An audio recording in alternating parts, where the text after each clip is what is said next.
Hey, welcome back to the channel. For those who are new, my name is Maurice Jr. And what we do here at Aspire to Cultivate is we help people stay connected to their dreams and goals. Most importantly, the channel here is here to inspire you, motivate you, and like I said, stay connected to your dreams and goals. Today, we have another hometown edition, one of my favorites that I went to high school with. She is doing some amazing things. Not only is she doing some amazing things, she has overcome a lot of obstacles as well as she, staying connected, like I say, staying connected to your dreams and goals. But Kayshia, I'll let you just go ahead and introduce yourself, a little bit about you, what you have going on for now, and then we'll dive into our conversation.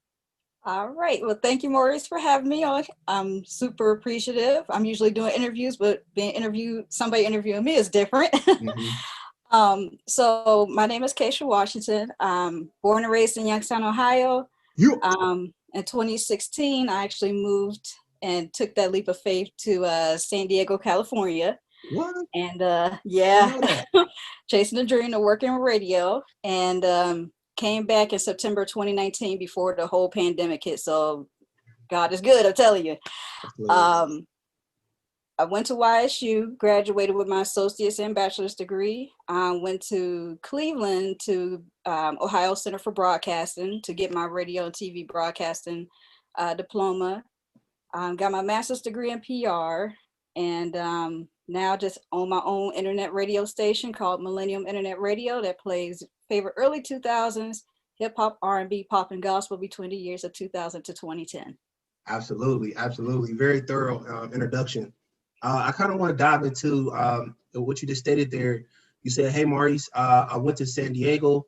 I just went out there. I took a leap of faith. But tell me a little bit about your mindset before you took that leap of faith. Was it more so of you knew that the Youngstown area didn't have the resources that you needed in order to, pursue your dream? What made San Diego so special? So honestly, I didn't know I was going to go to San Diego. It was one of those things I applied everywhere, including here in Youngstown. I had 2 internships here in Youngstown, the Goodwill Youngstown Radio Reading Service, which that radio station is for any people who are blind, so they're not able to read the newspaper, they can only hear. So I used to read the newspapers, magazines. Used to have like a Thursday night show where I was on there talking live. That internship ended on my birthday, April 29th. And then like 2 weeks later, back when it was Jams 101.9 with Lucky Penny, T Love, I was able to intern there. So 2008 was a good year for my radio career. September 2008, that was when that internship ended. And I was like, I really wanted to work in radio. I've always loved radio, just didn't have the ability to actually become full-time or part-time. Applied to the radio stations here, nothing was going on. Went to broadcast school. There's like, in order for you to get into radio, you would have to look elsewhere outside of your comfort zone. Ooh. And so I started applying in DC. I didn't like LA. I went to travel to LA, didn't like LA. But I applied to Baltimore, Atlanta, North Carolina, just certain areas that's close kind of to home. And one day I wanted to see Kobe Bryant play in the Staples Center before he retired.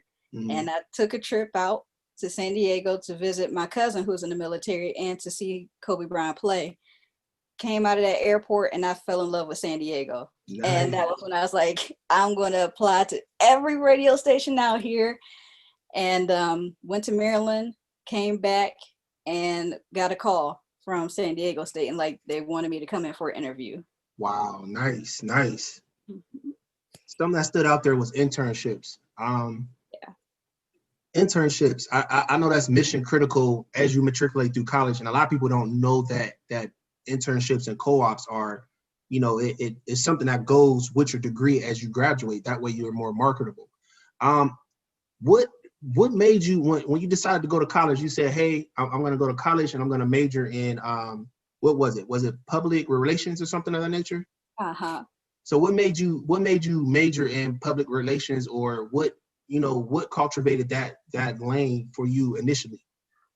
So at YSU, I was a political science major at first. Really? I wanted to be a lawyer, Okay. but then I had to take a communications course, and I had to stand up in front of people. And I was always quiet. I really didn't say too Yes. much. That's why I'm surprised. Yeah. So for some reason, I got up in front of the class, and I was nervous, but I loved it. And Really? I was just like, I was able just to speak and tell people and entertain people. And that's what I liked about radio, is that people didn't really get a chance to see what you look like, but you was able to entertain. So then I switched my major to communications. The semester before I was about to graduate, they added a public relations track. Mm. And so I started like researching like what public relations was. And my teacher at the time too was like, oh, you would be perfect for public relations and all this stuff. And I'm like, oh man, but I'm about to graduate. So they was like, well, why don't you look at doing a master's? I didn't want to go to school for 2 extra years. So I was like, forget it. Tell me about it. Right. It's like once you hit those 4 or 5 years of mine was 5.5. I was like, I'm tired of school. I'm ready to start working and make some money. So I thought my goal was going to be in radio, but things took a turn. And then in 2016, I decided to go for my master's in public relations. Nice. So, yeah. Nice. Okay.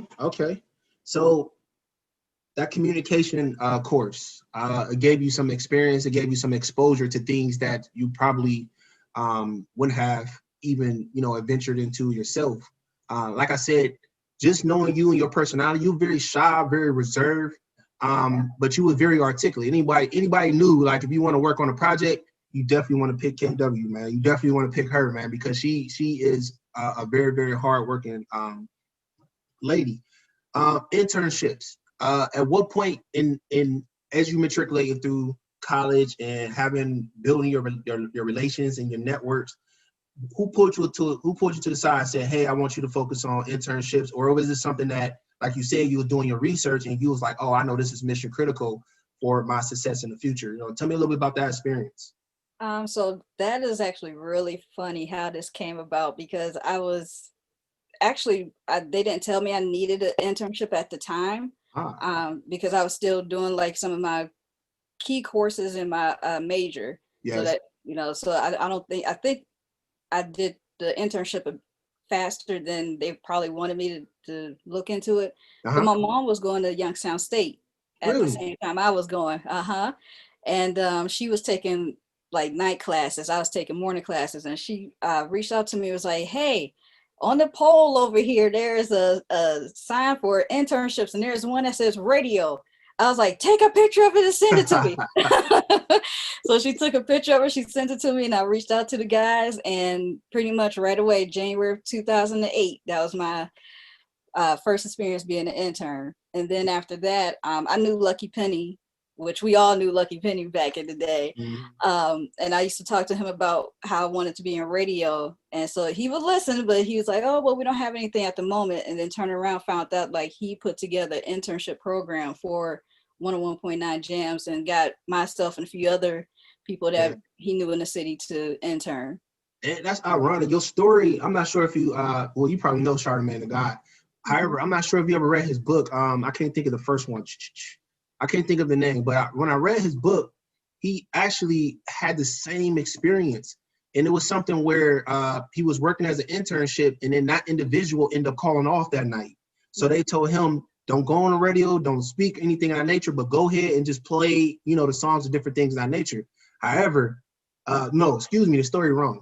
He was supposed to call someone and get them in. However, he didn't do it. So he kind of just called the boss back and it was like, okay, we trust you, go ahead. And from there, everything took off. His initial exposure, like you in radio. Mm-hmm. Something that stood out. You said, Maurice, I was taking the day classes. My mom was taking the evening classes. The fact that both of you all were in higher education, growing up in your household, was education something that was mission critical, or was it more so of, hey, go to college, you'll get a good degree, and not only get a good degree, you'll get a good job? Or was it more so of, hey, go work at, because what we know is the blue collar jobs, General Motors, Packard. It's a few. It's a few industries out there where the base of Youngstown will actually go and do that type of work. But the reason why I asked that question is, growing up, what norms, values, and belief did your mom, say, hey, I need you to focus on this, this, and this growing up? One being brown and black, and then two being a woman and you dealing with different, I'll say hurdles. Let's just say hurdles. Tell me a little bit about that. So as young as I can remember, my mom always talked about school. She was the spelling bee champ for numerous years. Nice. And she loved to read. And numbers is another thing. So math, reading, and writing was her three topics. Like, y'all gonna make sure that y'all know how to do these three things, because that is the most important part of, these are the three things that you need to know in society. So, she would always talk to us about school, and she would always say, I want you all to do better than what I did. So, hearing that every day. So if I had an idea of like, oh, well, I want to be a teacher today, she'd be like, write it down. Like, really? Okay. And nice. Then I'd be like, oh, I don't want to be a teacher today. I want to be an author. Write it down. And I still have that stuff to this day. Nice. Where it's like, oh, I'm 13 years old and I want to be an author, teacher, first president, the first Black woman president. That was one of them. But yeah, she really instilled like schooling, and that's pretty much with my aunts and uncles too. So all my cousins, we all graduated from high school. A lot of us graduated from college. Yes. Some of them went to the military, graduated from the military. But that's what I'm instilling into my nephew and nieces. They don't want to hear it because, of course, they don't like school. But I'm like, school is super important. So absolutely. Yeah, that's a great call out. It's a lot there to unpack in a positive way. The most important piece is, you said aunts, uncles, they actually set that culture for you to actually go to school. They set that norm. That norm in general, you really, I'll just say for myself, yes, people say go to school and it helps you secure a good job. What that good job looks like, no one knows. However, at an early age, like you said, I was really passionate about computers. So me staying connected to my dreams and goals, I always did something related to computer science, essentially. But something that stood out there, like you said your family was, especially your mom, she was real big on math, reading, and writing. I think those are mission critical in any endeavor that you actually do. You said something earlier. You said, hey, Maurice, back in 2019, no, 2016. 2016, you actually, went to San Diego. However, in 2019, you actually came back. What motivated you to come back to the community? What motivated you? Or, did you say, what, my time is up here? I think I learned everything that I needed. I have my growth opportunities, but I think I can grow even further back at home. Tell me a little bit about that journey from that time that you went out there in 2016 to about 2019. 2016 was that leap. I almost didn't take it. I was scared because I was the first person in our household here, my mom's household, to actually leave the nest. So it was a shock towards my mom. I don't think she wanted me to go either, but the one thing about my mom is she was like, I want you all to do what it is that you all want to do in life and not regret it later. Saying like, oh, I wish I would have done this. I agree. Yeah. Let you know I didn't have the money to get out there. So from Youngstown, Ohio to San Diego, California, that ticket was like $600. I only had half of it. And so I was like, do you have the other half? She didn't have it. She was just like, hey, why don't you just take that leap, pay for a one-way ticket, and then if it gets too bad, just come back. I was like, all right. Went out there. You went out there like that? With 2 weeks worth of clothes, and I don't know what I was thinking.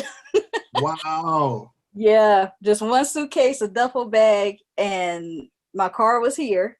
And I was like, I'm just gonna, so let me just, when I went out there, stay with my cousin, but I hit rock bottom for sure. Really? I've never, ever went through anything like that, but do I regret it? Nope. Would I do it again? Yes. It definitely made me stronger than I was before, but the reason why I came back was because the radio station closed down on my birthday. What? Again? Again. 11 years later, another radio station. we knew it was coming. We just didn't know when. So they was like pretty much releasing everybody who was making a decent amount of money at the station and keeping everybody who was minimum wage. And minimum wage when I went out there for the radio station was $10.50. Wow. Before I left Youngstown, I was making 17. Wow. So I had to like revert back severe. Right. By the time I left, the minimum wage went up to $12. But yeah, that's the reason I came back as a radio station, and I was working at the YMCA out there as well. So I was like a summer camp leader, so the unit leader. So I was in charge of a few staff members and everything like that. Then I was like, you know what? The main reason why I came out here was for the station. The station closed. I'm tired mentally, emotionally, and physically. Good call. Slept in my car for 9 months, couch surfing. So I was like, I'm ready to come back home, lay in the bed, reset myself. And then when that time come again for me to go, then I'm ready to go again. So that's why I came back. Nice, nice. At what point did you establish your business? Like, when did you have that business mindset and say, you know what, I want to go ahead and establish, what is it, KD Entertainment, correct? Uh-huh. Yeah, tell me a little bit about, when did that come up? Was it something that, someone said, hey, I think you should start a business, or is it something, again, you doing your research and then saying, you know what, I think it's mission critical that I start my own business because I'm, like you stated, I was tired mentally, I was couch surfing, different things of that nature, and emotionally, being back in Youngstown, I'm pretty sure being around family and friends who actually supported you gave you that extra energy and those vibrations in general. But tell me a little bit about how did the entertainment or just the business endeavor come about? In 2013, I got March of 2013, I got my LLC. When I was in broadcast school, I started in 2011, graduated in 2012. So in between there, I had to have an internship, and his name was Brian West. And I forgot what his company was called, but I was able to intern with him. And I was like, it's not radio. So of course I'm bummed because it's not what I wanted to be, but I was like, I need this internship in order for me to graduate. But he taught me so much. And the fact that he had his own business and I was interning with him.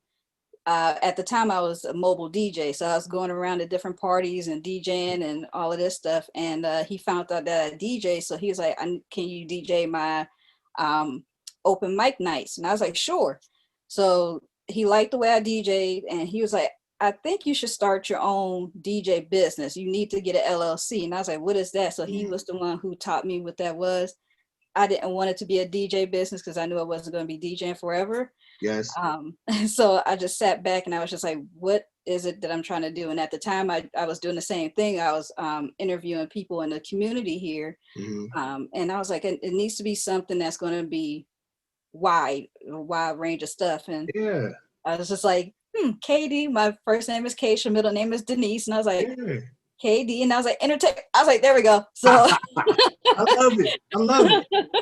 Yeah, so it took about a year or so before I got the name, and I was able to put a lot of different things underneath, and it was all entertainment wise. So I was like, this is perfect. So yeah, that's a great call out. And it's another example of, like you saying earlier, you said, hey, Maurice, I took a course in communication, and not only that, I got in front of, teacher put me in front of the class and different things of that nature, and I ended up liking that feeling and that energy that I actually received. And the fact that you took an internship that actually did not align with your dreams and goals, however, you end up coming out of it with a business, not only with a business, but you learn the business, if that makes sense, business of a business. Like, hey, what it takes to run a business, different things of that nature, and just being around Brian Rest there, I think that was mission critical, it sounds like. You said, Maurice, I was DJing. I didn't know that. Yeah. I didn't know that. I didn't know that. I didn't know that portion there. But you left the nest. Something you said earlier, you left the nest. Coming back now, you having all these experiences and exposure to different things. Are you more of the person in the family now where people come to for advice, or just because you're a natural leader? Anybody around you, they can feel that energy, different things of that nature. You're a natural leader, and you're not someone who hold information back. You actually shares it as well. So knowing you, when people come to you for advice, especially family and friends, you know, how are you like the person in the family who are like the person where they come to for knowledge, you know, like to fill in those knowledge gaps there? Or are you still someone who's considered like the baby of the family and different things of that nature? Tell me a little bit about how the dynamics change because of who you are and what you experience in life so far. So pretty much the family, they're just like, okay, you know, they're more happy that I'm back. Back. Okay. So it's just like trying to uh get the time that was gone when Yes. I left the nest to pretty much now with COVID, a lot of stuff, you know, had to stop. But Yeah. before COVID happened, you know, I was trying to attend like my brother and sister's birthdays because, you know, I haven't celebrated that in a while, my nephew and niece's birthdays. Um, you know, now I am gardening now, so sometimes they may Mhm. ask questions about that, but I would say more of like the friends and people that I know on Facebook. I've had so many people inbox me, was like, you are so inspiring to me and all this stuff. And I'm like, well, what? I was like, I never like imagined people I saying that. agree. 'Cause, yeah, I I was like, agree. They told me I need to interview you, and I was like, Kayshia. I'm like, nah, not the same Kayshia. I'm like, she doing what? And then not only that, you know, on IG, I see the posts and different things of that nature. But not to cut you off, oh no. you know, sorry to interject there. But overall, you being back and people reaching out to you, different things of that nature, do you feel as if it could be a distraction sometimes, or if it's just all love and just you making sure that you delegate, I want this time for myself, you know, my self-care, and this time is for my family, this time is for my friends. You know, how do you delegate your time without, you know, everyone tugging on you for time, you know, for feel, not for emotion, you know, that emotional support, you know, how you know, how do you handle that? So far it's not overwhelming. So it's always been with me family first. Yes. So I always get my family time in, and now I'm home a lot and working from home. I'm Mhm. able to be around the family. And then it's like, you know, if somebody reach out to me, it's just like, all right, once the family situation is done, I could go ahead and reach out to them through the DM because I don't give my number out to a lot of people. Yeah, me either. So I don't either. yeah, I was like, just text me or DM me or however it is, I would get right back to you. So I think that's where if I if I feel like I'm not in the right mind state, and since it's in the email, I can always come back to it like the next day type Absolutely. deal. So that's just like how I do things.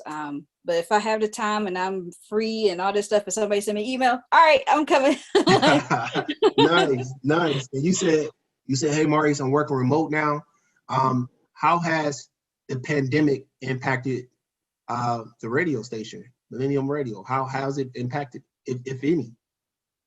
so I'm so glad that I was thinking about doing terrestrial radio, which is like you listen to it in the car and stuff. I'm so Okay. glad I did the internet part because I have not been affected at Ooh, all.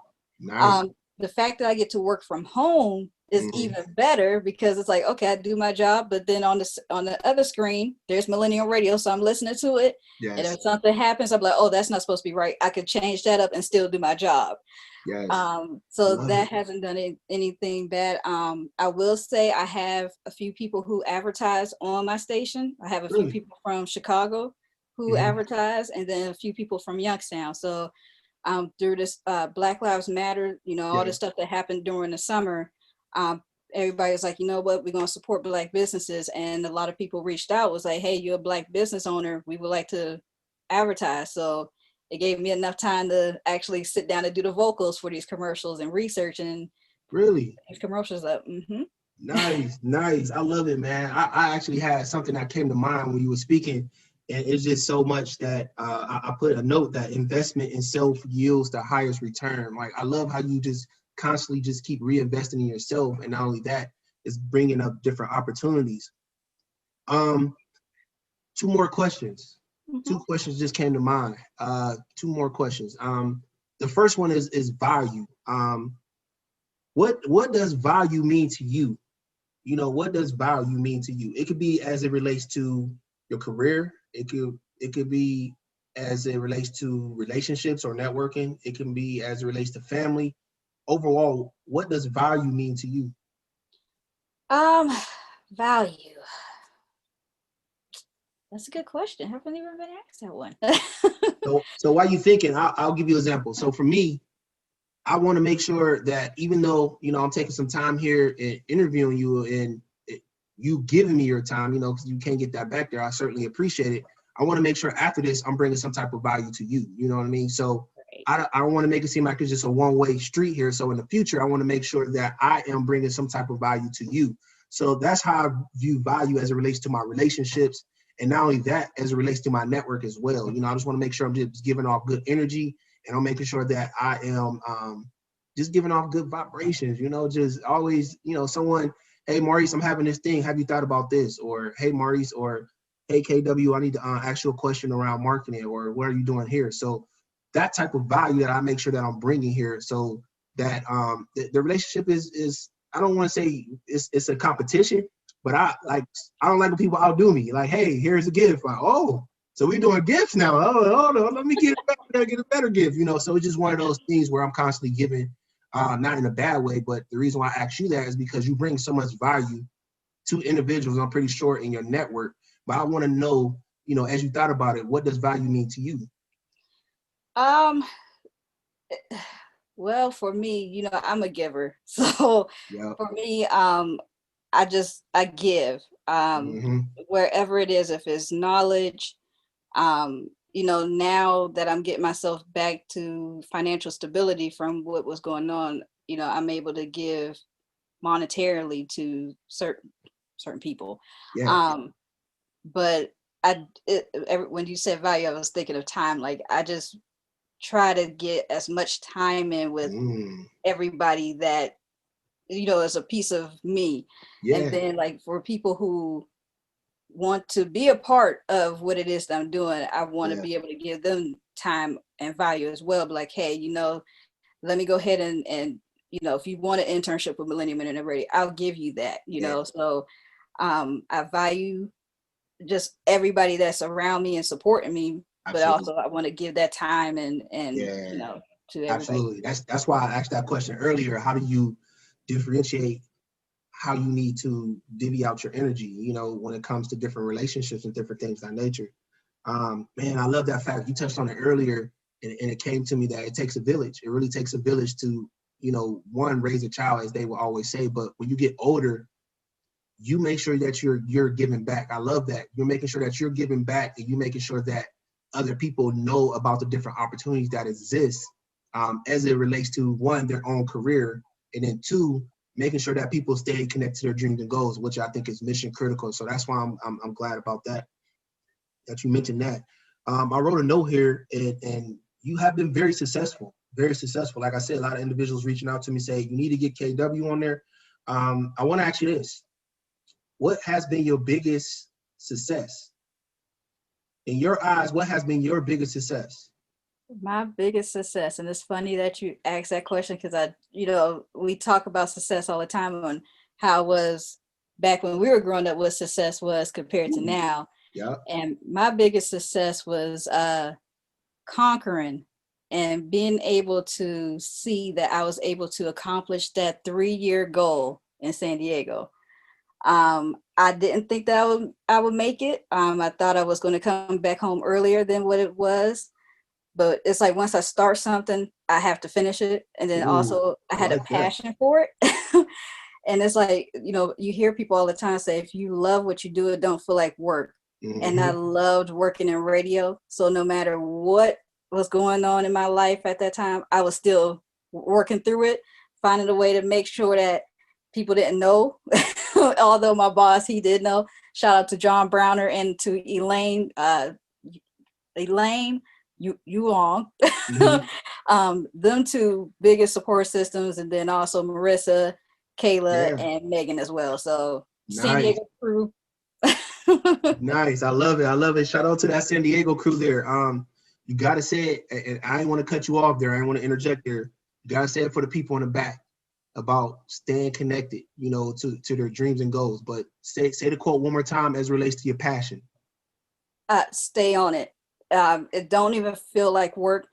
And you will know when it is your passion, because you could wake up at 1:30 in the morning to go to work at 3 o'clock. It'd be like, I'm fine.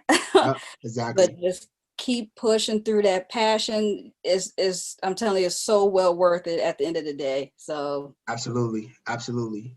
This has been a very fruitful interview, and it makes me really think about the value of relationships. Earlier in my life, I really didn't value relationships and people's networks and different things of that nature. When you were speaking, I wrote a note here and say, follow people that would inspire and teach you new things. yeah. That's just something I wrote for myself. And it goes back to what you was giving that example with Brian West. You did a job that wasn't really aligned with who you are and what you wanted to do. But like I said, follow people that will inspire and teach you new things. That really just stood out to me there. I just note to myself.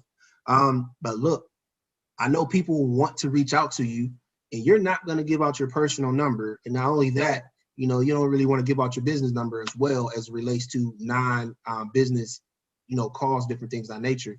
How do you want people to, reach out to you? Is it your LinkedIn? Is it your IG? Do you want them to email you? Tell a little bit about, the different channels people can contact you. So definitely email and social media. So my email is the letter K Washington 429@gmail.com. And then you can find me on Instagram, LinkedIn, Facebook, and all three of Facebook and LinkedIn is under my government name, Kayshia Washington, Kayshia. Yeah. Instagram is under KD_ENT. And then there's a link in my bio that shows like how to follow Millennium Internet Radio. So you get a chance to follow the station as well. Yes. And we'll make sure we get that that Facebook, that LinkedIn, that IG, and most important, that email there as well. And I'll make sure that I'll put a hyperlink to the radio as well. Outside of that, I really appreciate your time, your energy today. It's been a great feeling just to see you blossom to the person that you are.